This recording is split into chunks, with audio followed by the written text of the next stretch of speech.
ตอนนี้เพิ่นเลย เพิ่นกำลังมาหับกองเพลนเนาะ ไว้นะ เจ้าบ้านเจ้าภาพเพิ่นวันนี้เฮา มาฮอดแล้วบ้านยังเนาะบ่ฮู้แต่เมืองมนต์เนาะ เมืองมนต์ มาส่ง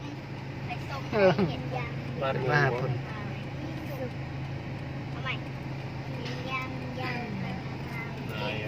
ไปลงแหก เขาคิดว่านักเรียนหัวก็ไปแห่นะเพิ่นแล้ววันนั้นบ่ว่า อย่าลง เฮ้ย บ่ลง เพิ่นห้ามลงนะ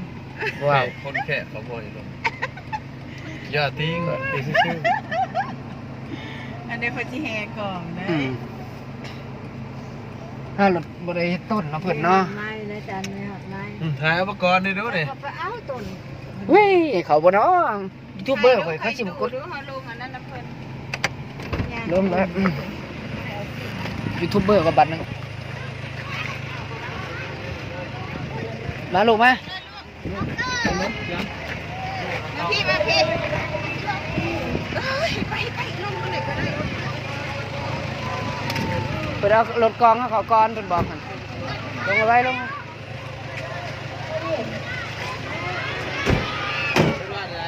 รถกองให้เขา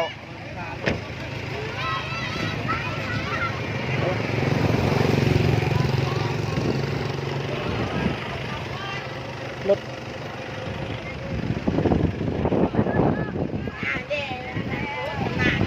เอารถกองเขาก่อนมา ยังมาท้าคนฟันคน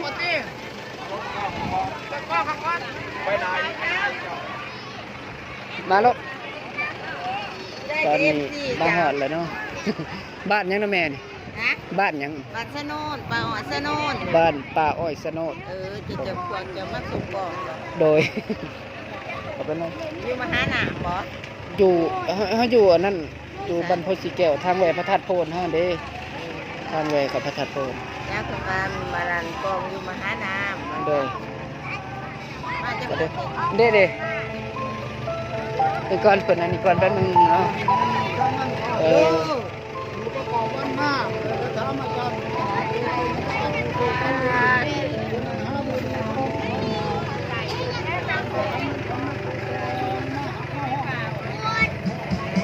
จะพาไปได้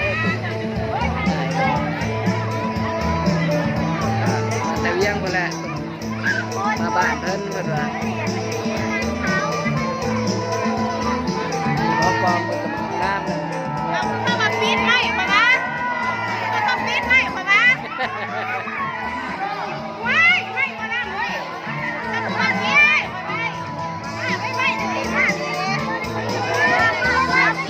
ไป เด้อหลายมือ เฮ้ย เอ้ย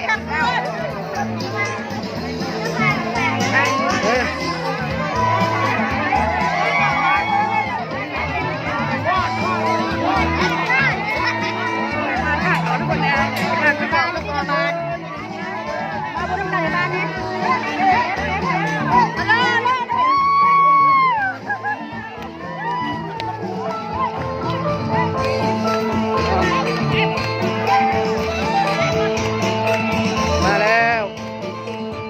เอ้ว่าเป็นเจ้าภาพเป็นกระหับเต็มที่เนาะ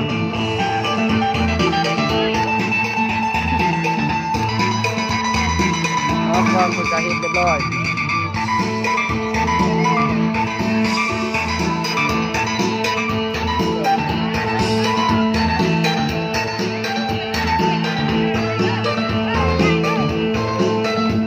เอาเวียนอ้อมบัดดีบ่อ้อมดังนี่บ่โดยตอนนี้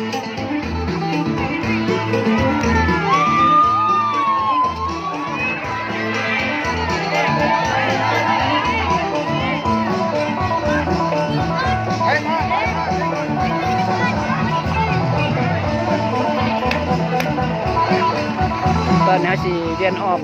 หอซิมเนาะเวียนอ้อมหอซิมนี่เด้อ3หอบให้เพิ่น ทีมนี้ เดี๋ยวไปน้ำเพิ่นนั่นแหละเบิ่งโพสต์อันนี้ก็เด้อแป๊บนึง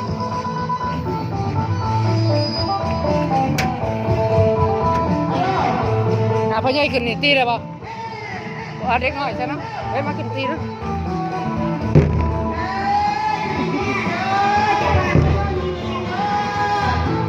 รีบเบาๆ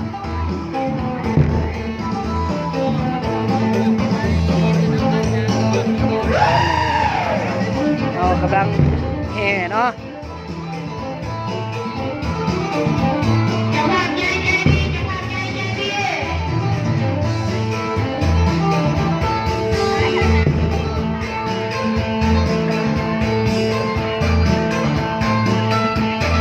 มียางรอนะเพื่อน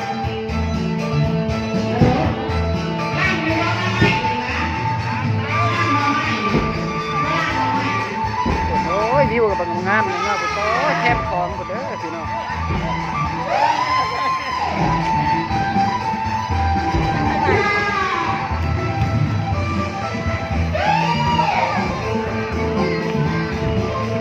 ช้า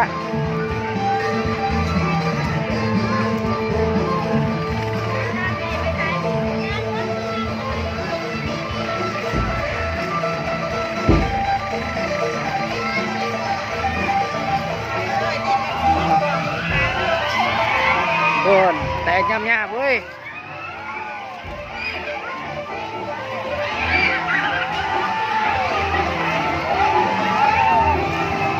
ถอยหลังเอาเลยนายเดินมานี่ก็ได้นายนี่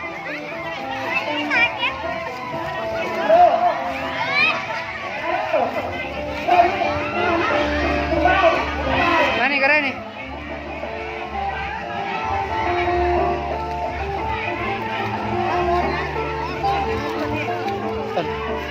มาสิถอยหลังเขาได้ค่อยล้างเขาเนาะ โดย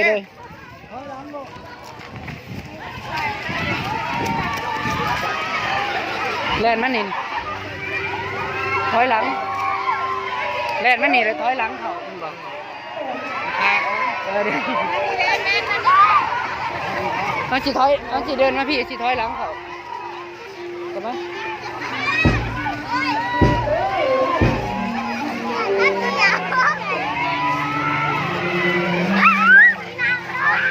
ลีก็ลุกไปมาทางไปอ่ะลีก็ได้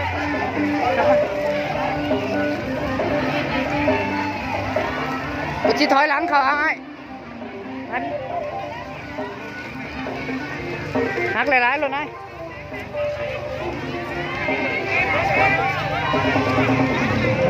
มา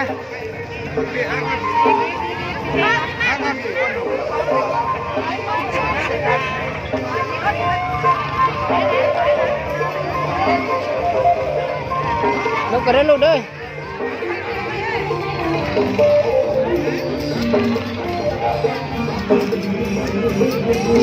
เอากองตัวงามๆเลยไปไม่อีก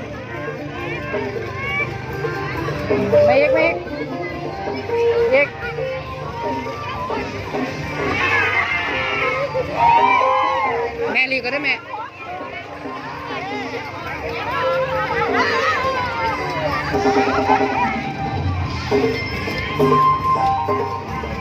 พอแล้ว